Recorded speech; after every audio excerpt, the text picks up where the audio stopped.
All right, folks, today we're talking about some of the many options available to you when choosing hive components. So let's get to it.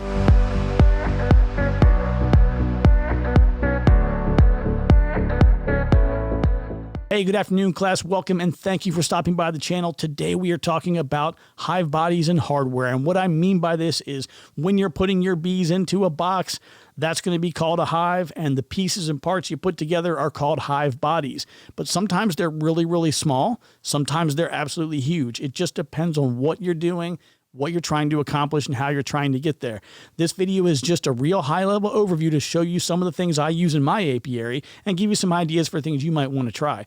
So without further ado, we're going to jump right in, but feel free to always reach out to me, Jeff at beekeepingfornewbies.com. It's NEWBEES. And if you find any value at all in the video, please consider subscribing, stay in touch with us, hit that notification bell so you know when new things are coming out. We got a lot of things teed up, so we're looking forward to it. All right, everybody, have fun. We'll talk to you soon. I wanted to take a few minutes and go over some of our configurations for the different types of hives that we use. So no particular order here, it's just as I've randomly set them up. I do apologize, a lot of my gear here needs to be painted and a couple of nails tapped back in, but this will at least give you a rough idea of what things look like kind of firsthand. So this first one here is just a regular 10 frame, full size hive body. And you see it's on a stand. That's not necessarily mandatory, but you do want to get it up off the ground a little bit. And then on the inside here, inner cover, and then inside of that there are 10 frames. Nothing special or unique there, pretty typical. Now moving over here to the left. This is just a standard 5-frame nuke where I took a piece of plywood and I cut some 3/4 inch strips of 2x4 and basically made those edges that you see right over there on the left and right there on the right. That way it has a way to elevate the nuke, get it up off of the board, and give space for the bees to move around. Now the next one we have over here is pretty much the same thing. I put a couple bricks on top just to show you how I do that. I don't have my inner covers on these, they're just not here, but that's kind of what it looks like. These are just two regular 5-frame nukes. If I was going to put them on this particular platform, which is fine, I would try to level it a little bit, which is why I have all these random blocks over here. So if you just walk around the property, you're going to see like about 300 of these things. But varying sizes and shapes, 2x4s, 4x4, 1x equipment, just whatever you have laying around to kind of get things level. But notice that right here I have the entrance of this one is on this side, but you see the back over here. So I would have, this hive, this colony would be entering and exiting from over here, and this one would be entering and exiting from over here. So again, standard 5-frame nukes. Now we're going to move over to one of my preferred configurations. This is two of them side by side. These are the 4x4, so you have the double nukes. So if you look at the way that this is set up, you have a standard 10-frame deep, and you'll notice here you have an entrance on one side right here, and then it's blocked on this side. We have two separate inner covers, so you can take them off individually. In fact, I'm actually going to jump over here for 1 second and show you a quick thing. Okay, I'll pull this from here. So what I do is I take this is number 8 hardware cloth, basically cut this in half so that you can cover these two holes.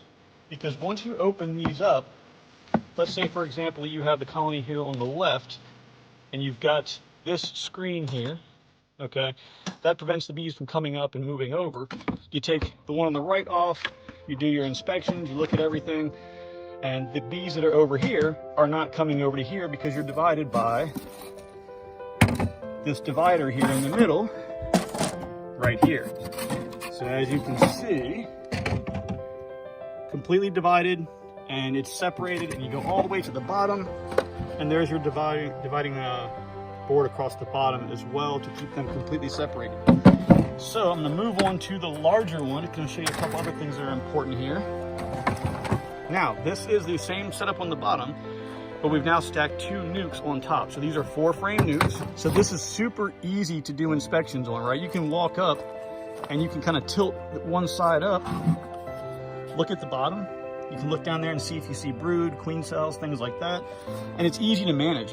This is one-handed. Now, obviously, it's not loaded with bees and brood and everything, but it's just so much easier to move these around than what it would be if you're trying to move 10 frames that are loaded with honey or brood and thousands of bees.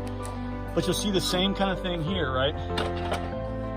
divided board, 4 frames on each side, and that's kind of the way that layout looks. Now, one suggestion I will make is when you put your frames in, one thing I usually do is I will take the first one, and I definitely don't want it to be flush up against the edge here. I'll move it out just a little bit, about like that. That way, as I go and I'm doing my inspections later, the first frame, I can just kind of pop down this way. And then once that first frame comes out, it's easier to move everything else down from there. All right, the next setup I'm gonna go to here, this is something I used for 1 year, 1 season, and this is a 5-frame medium. So it's the same kind of thing, right? I took a piece of plywood, I used 3/4 inch strips of cut 2x4 to make the supporting pieces of the bottom. So as you'll see, right in here, that's all 3/4 inch 2x4 that's been cut.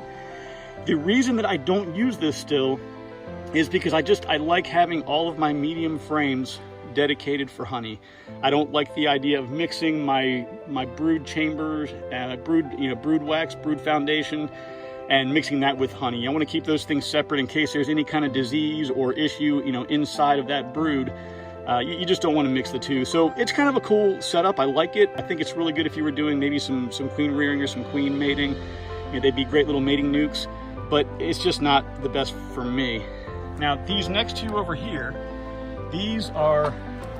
this idea was actually taken from David at Barnyard Bees, and these are just 2-frame nucs. Now, I don't have the bottoms for them. I apologize, they're just not here, but it looks just like any of the other bottoms, right? There's an opening for the bees to come and go, and everything else is pretty straightforward. But what's great about these is you can take a colony that's really exploding, has a large population, and you can go ahead and take a full frame of nurse bees, capped brood, and maybe some eggs that they can make into a queen cell. You drop one of those in and maybe add a frame of some nectar or even foundation, and they'll draw it up. If you're in a good nectar flow, they'll draw it up pretty quickly and start storing nectar and pollen there.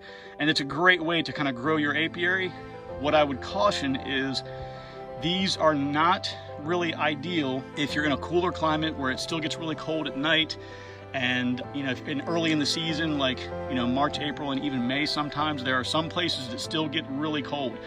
So you just have to make sure that you're not putting a bunch of brood in there without enough nurse bees to keep the brood warm on the cooler nights.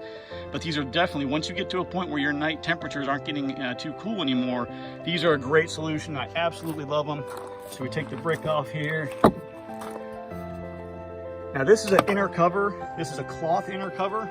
I started using these based on the guys at the University of Guelph, and basically you just peel it right off, and I'll lay it down to the side while I'm doing my inspections, and then you take your frames out, do what you got to do, and then put everything back together.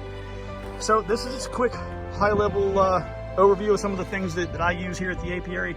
You'll notice, again, these stands, these are just things that we're laying around, right? So you don't have to go buy something that's like this right here that's all plastic and fancy. You don't have to do that. Just take whatever you have laying around, whether it's bricks or cinder blocks, or you can take these right here, this pile of junk that I have, right? You can use that. And the other thing I use these for too, if you look on the back, I would not place this colony this way, right? I just wouldn't do it this way. But notice how I threw that piece of 2x4 up underneath there to kind of raise the back end up a little bit, right? So there, use what you have. No need to go spending a ton of money on, on buying thousands of dollars worth of gear. The bees are pretty adaptable. They do a really good job of making things work with whatever they have. So that's all I got for today, folks. Have a great day. Feel free to ask questions, like, subscribe, and shoot me an email if you have any questions. Jeff at beekeepingfornewbies.com. Take care.